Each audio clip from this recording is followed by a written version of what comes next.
Hey, welcome back in to Eye on Agriculture. I'm Britton Rucker. As Kansas fields begin to green up, so do some unwelcome visitors, alfalfa weevils and army cutworms. I'm joined now with K-State crop entomologist Jeff Whitworth.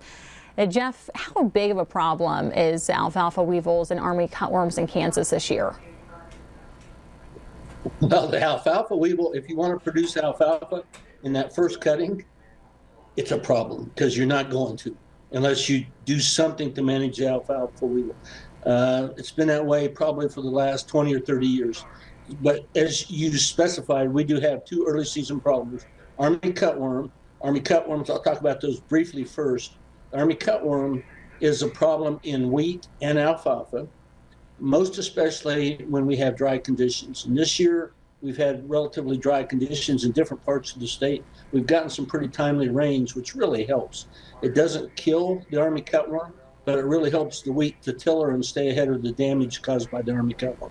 Army cutworm eggs are laid in the fall by what they call the miller moth.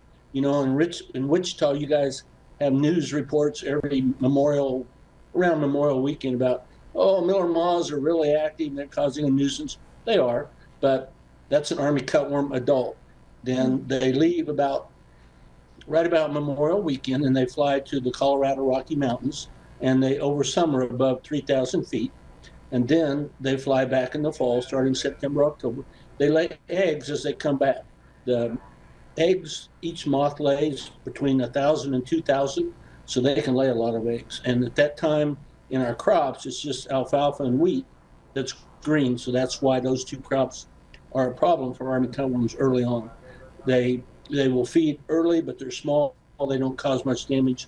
Anytime the temperature's over 45 to 50 degrees, the worms will feed, the larvae will feed. So will alfalfa weevils. They're both cool weather insects.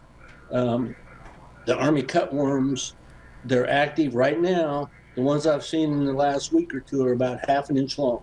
That means they're going to be feeding for about another 2 to 3 weeks, and that's when they're going to do the most damage. They're probably not going to cause much damage unless it's wheat that is thin, that's struggling for moisture right now. So in that case, they'll cause some. The growers always say, my wheat's going backwards because it's not growing. The larvae are consuming it. In thin wheat, it takes 1 to 2 larvae per square foot to justify treatment.